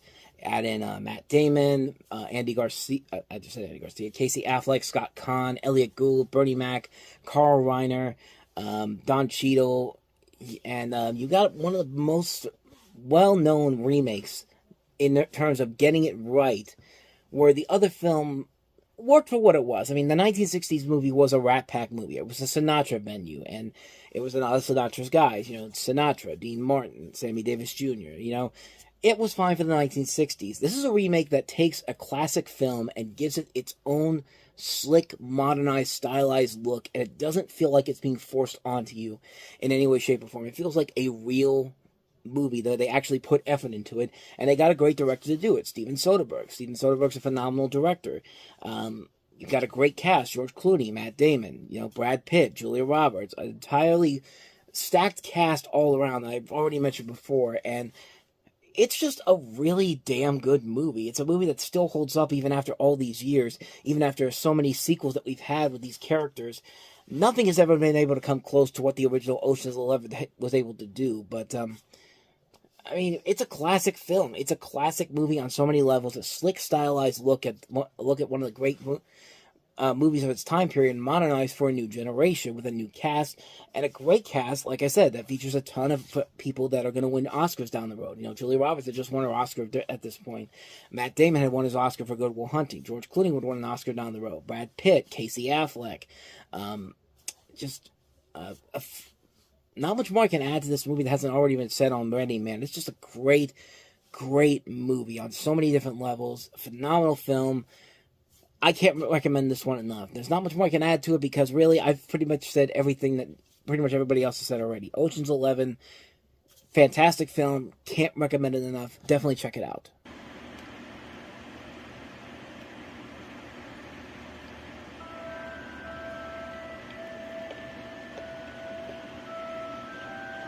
There's no such thing as magic.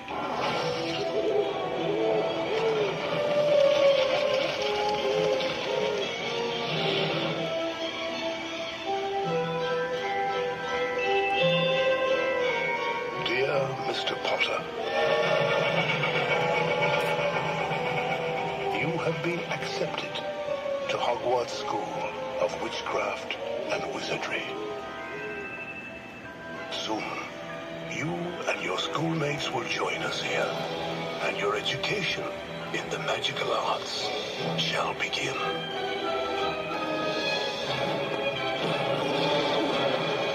Harry, you're the boy who lived.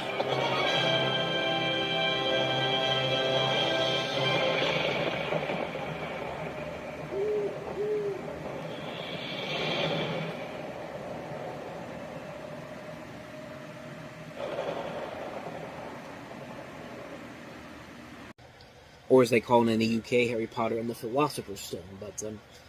But yeah, that was the trailer that premiered in March of 2001 and was partially the reason why C-Spot Run did so well, because people saw that trailer and probably walked out after the move after that. But this is Harry Potter and the Sorcerer's Stone, the first movie of the Harry Potter series based off the series of books by J.K. Rowling. You know, back when we liked Harry Potter and J.K. Rowling, and now it's not like now where we pretty much are tired of Harry Potter. We're especially tired of J.K. Rowling, but I digress. Basic plot of this movie, it's the first year of Harry Potter's time at Hogwarts School of Witchcraft and Wizardry, where he discovers that he is a famous wizard and begins his formal wizarding education. Now, this film went through some interesting little... Warner Brothers bought the film rights to this back in 1999, back when the series kind of started to begin its popularity overall, and there were a number of different directors they were looking at. They were looking at people like Steven Spielberg was on the short list for this, so was Rob Reiner. Let me see if I can find some of the other ones here that they were looking at. They were also looking at maybe... here we go. Terry Gilliam, which would have been very interesting. Mike Newell, who would actually later direct The Goblet of Fire. Alan Parker, Wolfgang Peterson. Ivan Reitman probably would have been an interesting choice. Tim Robbins was going to direct it, was one of the directors in mind. Brad Silberling, who did Casper. M. Night Shyamalan, who had just come off The Sixth Sense. Peter Weir. They eventually decided to go with Chris Columbus, mostly because of his success throughout the course of the 90s. I mean, this is the guy that directed the Home Alone movies, Mrs. Doubtfire. And he was given the task to make, essentially, a kid's adventure film. And people forget that the Harry Potter series did start off as a kid's adventure film. And a kid's adventure series, per se, because... Of course, these kids grow. Of course, these are kids when the books start, and then when the series moves forward, they become adults, and that's why there was actually a lot of concern about Columbus doing this because they didn't like the fact that he made a kids movie. Most audiences thought he was too. He didn't want to do this. They thought that he was a little too into the kid idea of doing. They were too in the idea that this would be kids, and that the Harry Potter story felt like more. It was becoming more adult at this point, with the fourth book already out by this point. But that's kind of like I said, that's kind of the point of these movies. Like, they're supposed to start off as kids' adventures, and as the series goes forward, they become more adult, they become more darker. And I had no problem with Chris Columbus directing this at all, because I felt like he was the perfect guy to direct a movie like this. He has a good cast that very much fits the characters, kind of what you'd expect to see from the books. I mean, Daniel Radcliffe is a good choice for Harry Potter. Rupert Grint is a good choice for Ron Weasley. Emma Watson is a good choice for Hermione. And you have a strong cast involved in this movie. John Cleese, Robbie Coltrane, Warwick Davis, Richard Griffiths, Richard Harris, Ian Hart, John Hurd, Alan Rickman, Fiona Shaw, Maggie Smith, Julie Walters. Just an incredible cast in this movie.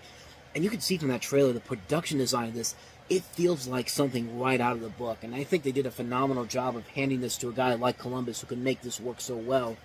And it was one of the risky gambles Warner Brothers had at that time. The other one we'll talk about in just a little bit, in a couple of weeks, a couple of days, I should say, because we're going to get to Lord of the Rings later on. That was a bigger gamble for, especially New Line Cinema, but this was a kind of a big gamble as well. I mean, nobody really could have predicted that this was going to launch into into what most of these family fantasy films would become in the latter half, for the rest of the 21st century up to this point, because everyone wants to try to get their own Harry Potter style series, and very few times it worked. The Twilight films were successful, so were the Hunger Games, both at Lionsgate. Other times, not so much. Everyone was trying to create their the next Harry Potter franchise, and 9 times out of 10, it didn't really succeed all the time. But when it did, they did something unique and different with it. And we're gonna get more into these as we keep going forward here, because Harry Potter and the Sorcerer's Stone did become the big success that it was, and rightfully so, because it's a really good adaptation of the first book. It's a good introduction to these characters, and it's a good way to show that, hey, this is how this is. We're going to do these stories the way that they were intended to be seen on the big screen, and the next couple of movies would show that these films got better and nearly got better and better with every passing film. I mean, not much more to say about this one, really. Harry Potter and the Sorcerer's Stone. Even if you're not the biggest Harry Potter fan, if you're not the biggest fan of the novels, I still think you could find a lot about this movie to really like about it. And I highly recommend it. It's definitely worth the watch. Harry Potter and the Sorcerer's Stone, a really good movie. There's some profoundly evil people walking the streets right now. I don't handicap myself with rules. You ain't no police. Smash that book. It can't be like this. I'm the police. King Kong ain't got nothing on me. You never know. That's the point.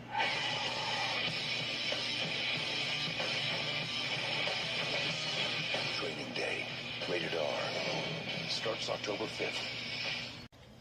So in Los Angeles, a city where streets are overrun by drug dealers, those who have sworn to uphold the law are breaking them to clean up the streets.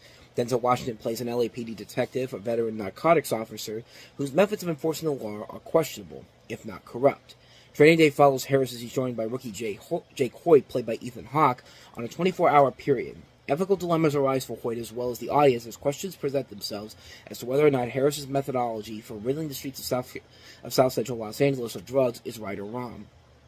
I mean, honestly, if you watch the movie the first time around, you could pretty much figure out which side Denzel Washington is on, and for that, that just makes it all the more awesome for him in this movie. I mean, you can see why he won the Oscar for Best Actor here, why Ethan Hawke was nominated for Best Supporting Actor, because they're both fantastic to watch in this movie. They're both very good.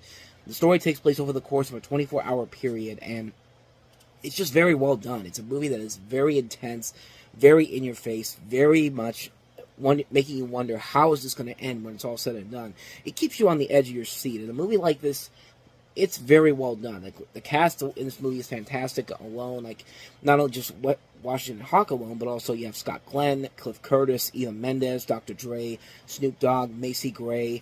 A good cast overall in this movie, and great direction by Antoine Fuqua, and also the writing of David Ayer. It's a really good movie, man. I don't think I really need to say too much more about this movie. It hasn't already been said already. It's one of the reasons why I say that Denzel Washington is one of our greatest actors, because this is, if not the greatest actor, because of this movie right here. I mean, he commands the screen in this film. When he's on screen, his presence is felt, and he really does give the best performance of the entire movie. Like, it has lines to it.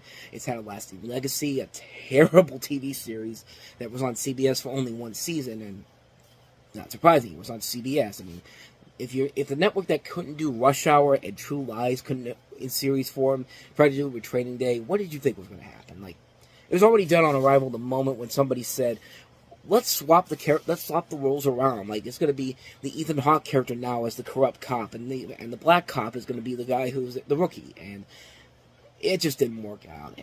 But this movie is great. I don't think I need to say too much more about this one. Training Day, what more can I say? It's a phenomenal film. If you have not seen it, you are doing yourself a major, major disservice by not doing so.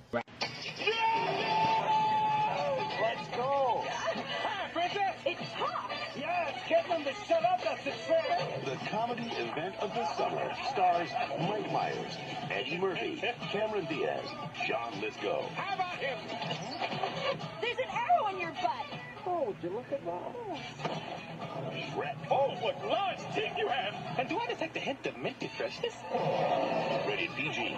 Starts May 18th everywhere. Shrek is, of course, the story of an embittered ogre named Shrek, played by Mike Myers, who finds his home in the swamp overrun by fairy tale creatures, banished by the obsessive ruler Lord Farquaad, played by John Lithgow. With the help of a donkey voiced by Eddie Murphy, Shrek must make a pact with Farquaad to rescue Princess Fiona, played by Cameron Diaz, in exchange for gaining control of his swamp. And naturally, the two end up having a connection together, and slowly but surely, the big twist is revealed in this movie. And if you have not seen the Shrek movies at this point, then you'd probably want to step away from here. But I think everybody has seen this movie. I mean, this is a film that began production all the way back in 1991, back when Steven Spielberg had his animation studio at Universal, and he actually wanted to produce a traditionally animated feature film, but he was later convinced to take the film over to DreamWorks in '94 when Jeffrey Katzenberg started that company up. And essentially the film came together shortly after that. I mean, it was originally going to have Chris Farley as the voice of the character. He actually did record a lot of the dialogue, but he passed away in 1997 before the film was actually completed. Although we do have a little bit of some snippets here and there of what that would have sounded like. Man, there's nothing like a fire and a noble romantic mission to warm the cockles of your heart. Yeah.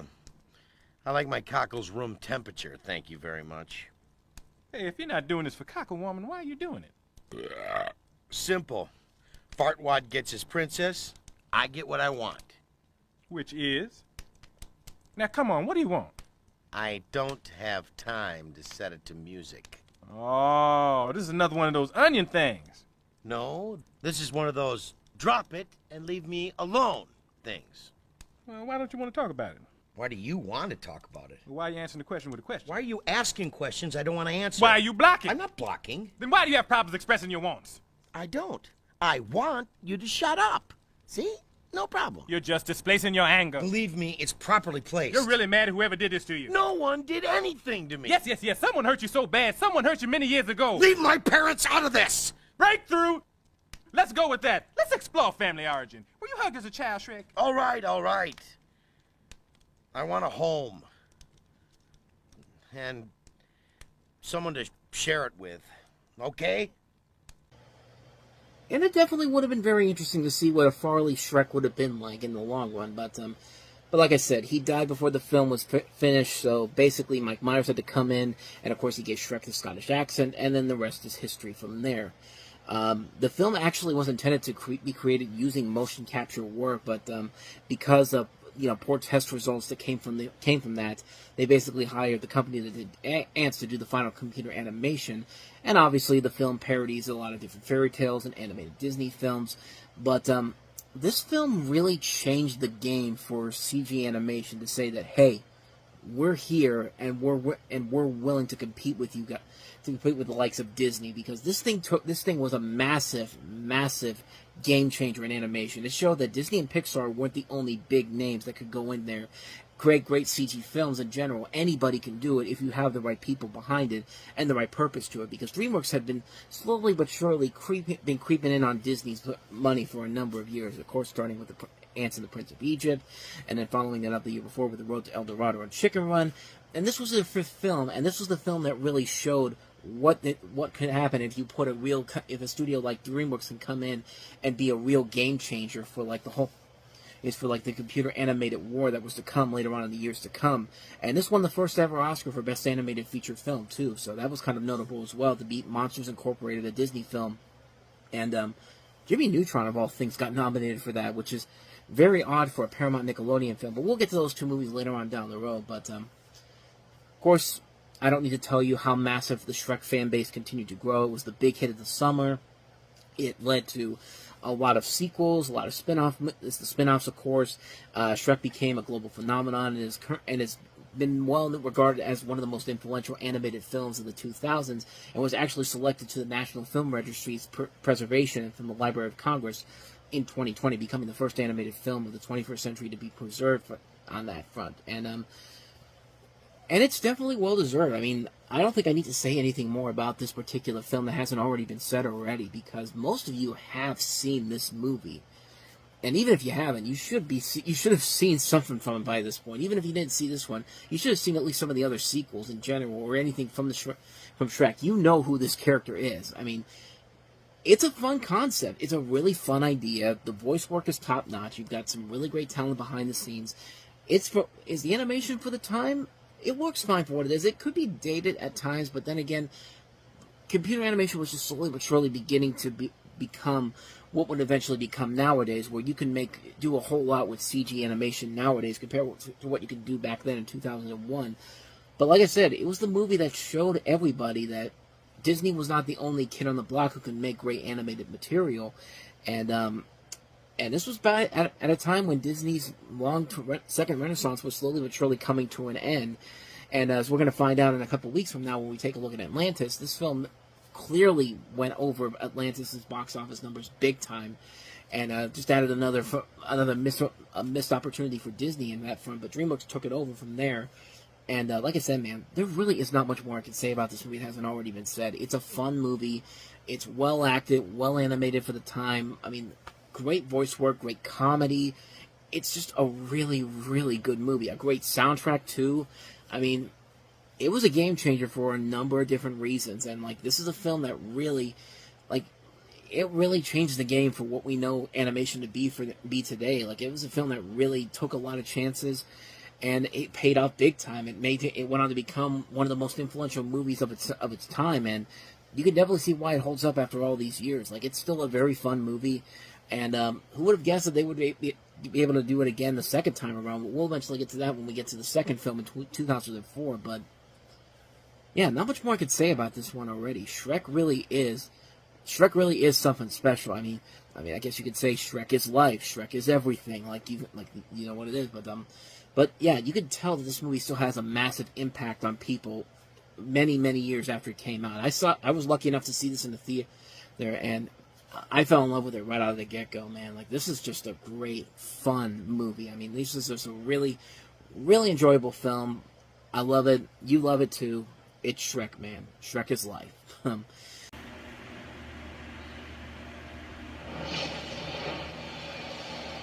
ring to rule them all. One ring to find them. One ring to bring them all. And in the darkness, bind them.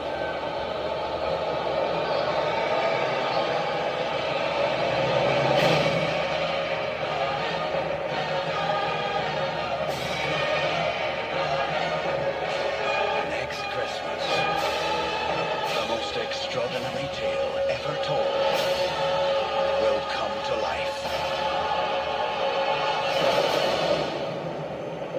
Even the smallest person can change the course of the future.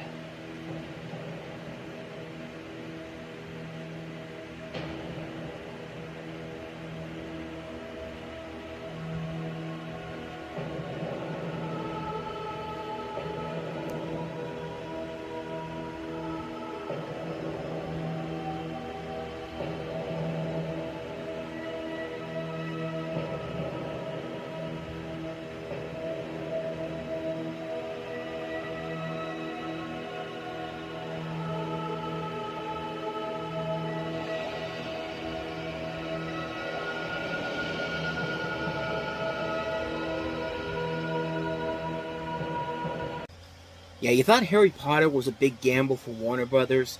Harry Potter wasn't going to bankrupt the studio. This thing fell flat big time. And considering that New Line Cinema had Dungeons & Dragons the previous Christmas, yeah, they needed Lord of the Rings to really take off because they put a lot of money into this movie. I mean, they were literally gambling the entire studio on this thing working. And that's no joke.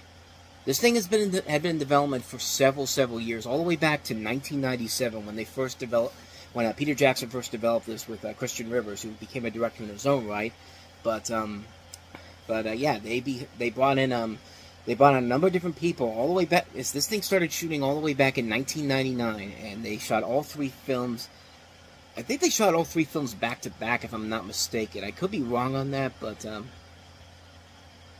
I'm looking at the Lord of the Rings Fellowship of the Ring page here while I'm looking here, but I don't see anything in particular that says that. But I mean, they shot all 3 films back to back. I'm going to say that they did, but in addition to that, they had this was a movie that they had been promoting for almost a year in advance. I mean, the first trailer came out over a year before the movie actually came out. I think she actually did put the trailer out in front of Dungeons & Dragons.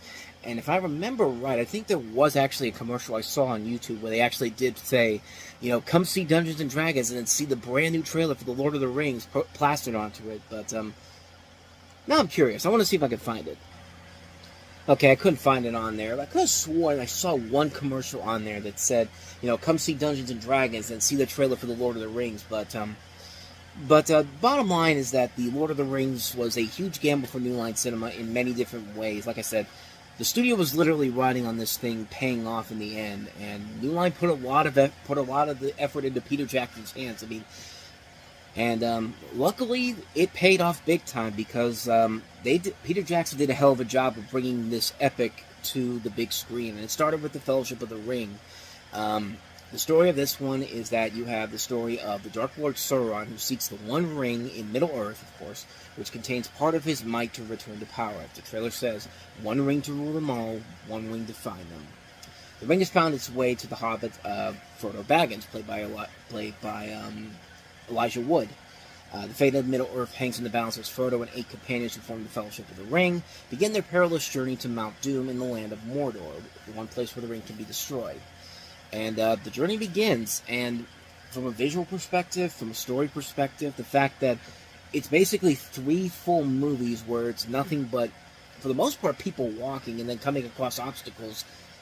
Peter Jackson did a hell of a job of convincing everybody that this was as epic and grand as it should be, because, I mean, this is about as close as you're going to get to something like a Spartacus or a Ben-Hur, like the classic epic movies of the 60s, and this, I mean, Lord of the Rings really was that epic film that many people wanted to be like another Spartacus, like another 10 Commandments, like those movies we had back in the day. And Peter Jackson proved to everybody that, hey, I'm the guy that can do this. And he not only proved it once, he proved it twice as well, because he did a pretty good job for the most part with The Hobbit, even though the Hobbit films are definitely not as good as the Lord of the Rings movies, but then again, they could be worse. They could be Fantastic Beasts, so to the Harry Potter series. But you got a great cast overall here, perfect casting in general. Elijah Wood as Frodo Baggins, Ian McKellen as Gandalf the Grey, Liv Tyler, Viggo Mortensen, Sean Astin, Cate Blanchett, John Rhys Davies, Christopher Lee,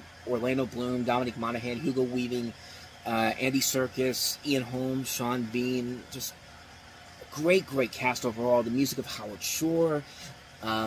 Like I said, the visual flair of the movie, it really does feel like the books are coming to life. And, I mean, there's not much really more I can add to this that hasn't already been said already. And like I said, it was a big gamble, but it paid off big time for New Line Cinema. That kept them in business.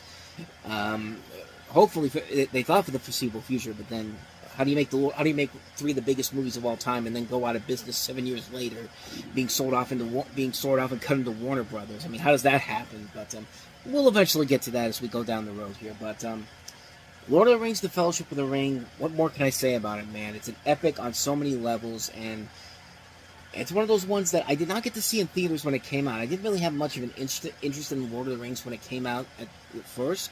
But then as time went on and I was getting ready to see the Hobbit movies, I figured, you know what? It's time to finally watch these movies.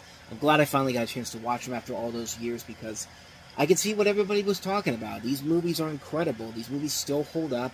These movies are just as epic as they were when they came out. And, I mean, what more can I say, man? The Lord of the Rings is just a masterpiece on so many levels. And it's only going to get better from there, because we have 2 more sequels coming after this. And those ones got better. And in a way, it got better and better as the series went on. So, but yeah, like I said, not much more to say about this one. The Lord of the Rings, Fellowship of the Ring, terrific film.